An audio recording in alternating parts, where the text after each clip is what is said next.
아무리 매일매일 아둥바둥 살아봐야 인생은 절대 바뀌지 않습니다. 제가 이런 질문을 받은 적이 있어요. 매일매일 아둥바둥 정말 열심히 투잡 쓰리잡 하면서 사는데 왜 인생이 바뀌지 않을까요? 기본적으로 노력이라는 전제가 깔렸습니다. 매일매일 열심히 성실이라는 전제가 깔렸어요. 그러면 저는 이 이유를 세 가지로 이야기합니다. 그 첫 번째 이유는요, 바로 가장 중요한 방향성입니다. 방향성이 틀리면 인간은 아무리 열심히 살아도요, 행복하게 잘 살 수가 없어요. 내가 가고 싶은 곳은 부산이야, 남쪽이야. 근데 나는 철원을 향해서 지금 너무너무 열심히 걷고 뛰고 있어. 그러면 내가 아무리 열심히 걷는다고 해서 절대로 갈 수 없습니다. 근데 많은 분들이 이미 방향성에서 어긋나 버려요. 많은 분들이 공감하실 거예요. 어렸을 때 가난한 집에서 태어난 사람들은 꿈이라는 게 존재하지 않아요. 그 사람들의 꿈은 딱 하나입니다.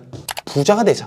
어떤 정확한 목표 설정이 없어요. 저는 가난한 집에서 태어났고 어떤 방식으로 일을 해야 되고 사람들을 대해야 되고 이런 것들을 전혀 배워본 적이 없어요. 아무리 열심히 해도 그냥 매일매일 인생은 뒤로 가더라고요. 제가 17살 때 학교를 자퇴하면서 핸드폰 번호를 2013으로 바꿨습니다. 그 당시에 2013년까지 엄마 내가 10억 벌어서 갖다 줄게. 그리고 2013년에 저는 신용불량자가 됐죠. 집에 갇혀서 히키코모리 생활을 한 2개월 정도 하면서 정말 많은 생각들을 했었거든요. 그때 깨달았습니다. 열심히 산다고 해서 인생이 앞으로 가는 게 아니구나. 제가 17살 때 학교를 때려쳤을 때는 빚이 없었어요. 빚이라는 게 없었고 저에게는 희망이라는 게 있었습니다. 어차피 20살에 사회로 나가는 거 오케이, 나 3년 일찍 나간 거야. 그럼 난 남들보다 3년 앞서 나갈 수 있어. 제가 그 당시 지방에서 자라면서 보고 배운 부자들은 장사하는 사람들 아니면 제조업 하시는 사람들이었어요. 근데 저는 제조업을 할 경력이나 그런 것들이 없기 때문에 난 무조건 커서 장사해야지. 장사가 저의 유일한 목표였습니다. 그래서 저는 열심히 돈을 모았고 그 다음에 장사를 했죠. 결국에 저는 28살에 신용불량자가 됐습니다. 그때 알았어요. 방향성이 틀리면 아무리 열심히 살아도 의미가 없구나. 그리고 너무나 많은 분들이 모르고 있는 거, 확률 게임이라는 사실을 몰라요. 이 영상을 보시는 대표님들은 자, 매달 안정적으로 2천만 원을 벌 수 있는 게임이 있습니다. 근데 한 게임은요, 이길 수 있는 확률이요 60%예요. 한 게임은 이길 수 있는 확률이 5%입니다. 어떤 게임에 참여하시겠어요? 정상인이라면 60%의 게임에 참여할 거예요. 무조건이죠. 확률이 높으니까요. 우리는 일반적으로 이 확률에 대해서 알고 있어요. 하지만 내가 아는 직업군에 대해서는 확률을 따지지 않습니다. 최근에 본 저희 모든 제자들을 통틀어서 제일 많이 보는 게 스마트 스토어예요. 정말로 우리나라 국민의, 제가 볼 때는 성인의 한 5분의 1은 스마트 스토어를 한 번씩은 만져보지 않았나 싶을 정도로 스마트 스토어가 어마어마한 열풍입니다. 자, 이 게임에서 돈 벌 확률이 몇 프로가 된다고 생각해서? 당연히 돈을 버는 사람들은 많죠. 근데 확률이 너무 적다는 거예요. 우리는 이 확률이라는 걸 생각 안 하고요, 돈 번 사람들의 이야기만 봅니다. 돈 번 사람들은요, 어떤 직종을 가도 있어요. 근데 스마트 스토어처럼 상위 5%가 돈을 벌 수 있느냐, 아니면 정책자금이나 떠오르는 사업처럼 50% 넘는 수익률을 가지고 있느냐, 이런 것들을 계산하고 해야 되는데 우리는 그게 아니라 그냥 한두 사람의 돈 번 이야기를 가지고 들어갑니다. 제일 대표적인 게 영업조직 같은 데죠. 영업조직에 한두 사람 돈 번 신화 모델을 가지고 들어갑니다. 과연 거기에 성공률이 몇 프로가 될까요? 실패하는 사람들은 분명히 실패하는 이유가 있다는 걸 알고 있습니다. 근데 열심히 해도 실패하시는 분들이 있어요. 왜? 방향성이 틀렸거든요. 가장 먼저 방향성을 보세요. 내가 가진 직업군이 내가 원하는 만큼의 돈을 벌 수 있는가? 그리고 내가 원하는 만큼의 돈을 벌려면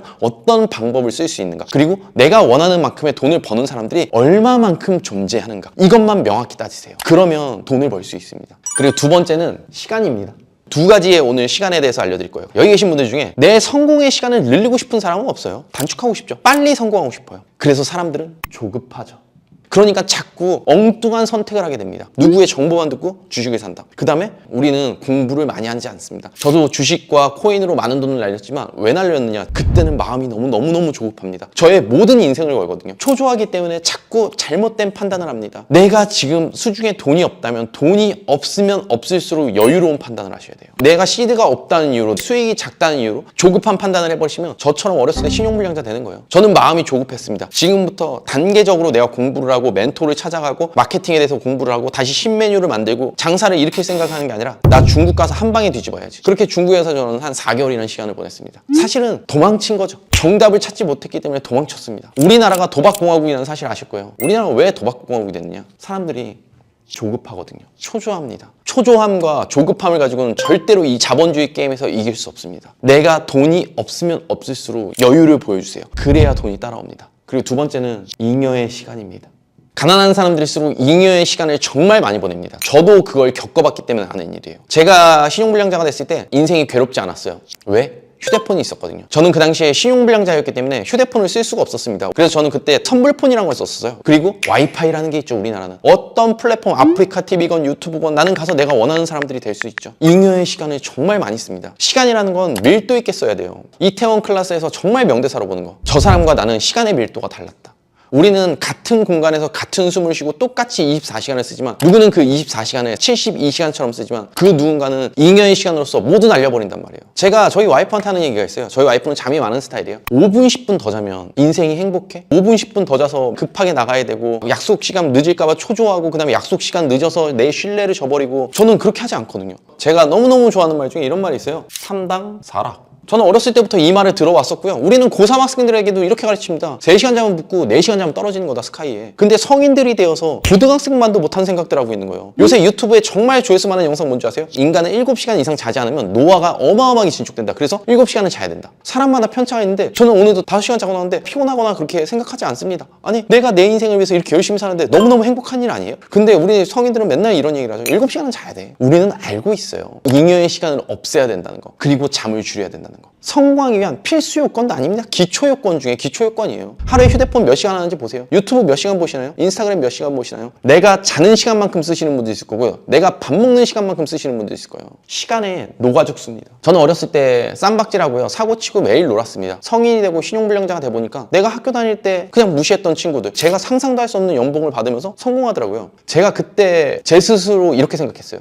시간이라는 건 복수하거나 보답하는구나. 그러면 지금부터라도 내가 보내는 시간들을 미래의 나에게 보답할 수 있게 만들어주자. 저는 그래서 그럼 지금부터 술을 먹지 않겠다. 난 담배를 피지 않겠다. 친구들을 만나지 않겠다. 게임을 하지 않겠다. 그리고는 책을 읽겠다. 운동을 하겠다. 하루에 최소 몇 시간 이상은 일을 하겠다. 새로운 목표들을 하나씩 세워갔죠. 제가 10년 전에 썼던 시간들이 지금의 저에게 보답해서 이렇게 행복한 인생을 줬다고 생각을 하거든요. 시간은 복수하거나 보답합니다. 지금 흘려보내는 시간들이 대표님에게 복수를 할지 보답을 할지는 스스로 판단해보세요. 마지막 3번째는 환경입니다. 크랩 멘탈리티라고 아세요? 꽃게들은요, 뚜껑을 덮어놓을 필요가 없대요. 누군가 이 밖으로 탈출하려고 그러면 알아서 끌어내준다고 하더라고요. 사람 심리라는 게 그렇습니다. 내가 알던 사람이 잘 되면 너무너무 축하해주기보다는 사실 배가 아프죠. 쟤 왜 이렇게 잘 되지? 응원받지 못합니다. 성공을 할 때 나타나는 징조 중에 하나가 사람들의 시기를 사고요, 미움을 사고 비웃음을 받습니다. 제가 성공할 때 모두 겪었던 것들이에요. 제가 옛날에 아직도 생각나는 게 영업에 관련된 책을 한번 써보고 싶더라고요. 그 전까지만 하더라도 우리나라에 있는 모든 영업저서들은 시스템에 의해서, 규칙에 의해서 움직이는 게 아니라 고객을 사랑하라, 전단지 10만 장 돌려라, 이런 주먹구구의 책들이 전부였어요. 그래서 예전에 나처럼 오랜 시간을 고생하지 않게 사람들을 도와주자 그래서 책을 쓰면서 오랜만에 만난 친구들한테 얘기했죠. 어떻게 지내? 나 요새 책 쓰고 있어. 어마어마하게 웃더라고요. 정말 저는 그날의 웃음을 잊지 못합니다. 근데 제가 만약 그때 그 얘기를 듣고 집에 돌아와서 내가 무슨 책이냐? 때려치자? 에휴, 이렇게 했다면 지금의 저희가 있을까요? 저는 그때 이 생각했어요. 알았어, 내가 보여줄게. 그 생각으로 썼거든요. 그 결과가 지금의 저라고 생각을 하거든요. 환경에서 도망치셔야 돼요. 내가 롤스로이스를 타고 싶으면 롤스로이스 타는 사람한테 가서 배워야 되는데 우리는 소나타 타는 사람들끼리 모여서 서로 의견을 나누고 서로의 멘토가 되어주고, 그러니 롤스로이스를 탈 수가 없는 거예요. 내가 롤스로이스를 타고 싶으면 롤스로이스 타는 사람한테 가서 배우세요. 그리고 롤스로이스 타는 법을 알려주시고 끌어주시면 되잖아요. 그러면 대표님들은 친구들에게 은인이 되는 거예요. 이제 새해입니다. 새해 목표 되면 제일 많이 세우는 게 운동하기, 뭐하기. 새로운 걸 덧대요. 아니요, 빼세요. 술 먹지 않기, 담배 피지 않기, 친구들 만나지 않기. 무언가를 버리세요. 내가 가진 환경에서 바꾸려면 기존에 있는 환경에 있는 거 안 하셔야 돼요. 그래야 새로운 걸 할 수 있습니다. 내가 술 먹는 거 똑같이 다 먹고, 여행 가는 거 다 똑같이 가고, 친구들 맨날 만나서 게임하고, 그러면서 책을 읽자? 일하는 시간을 늘리자? 아이고, 어불성설입니다. 이 3가지 바꾸지 않으시면 아무리 아둥바둥 살아도 인생은 바뀌지 않습니다. 무조건 바꾸세요. 아직도 안대장TV를 구독하지 않고 계신 분들이라면 구독 버튼 잊지 마시고요. 우리들의 더 나은 삶을 위해서 다른 영상들도 꼭 시청하시길 바라요.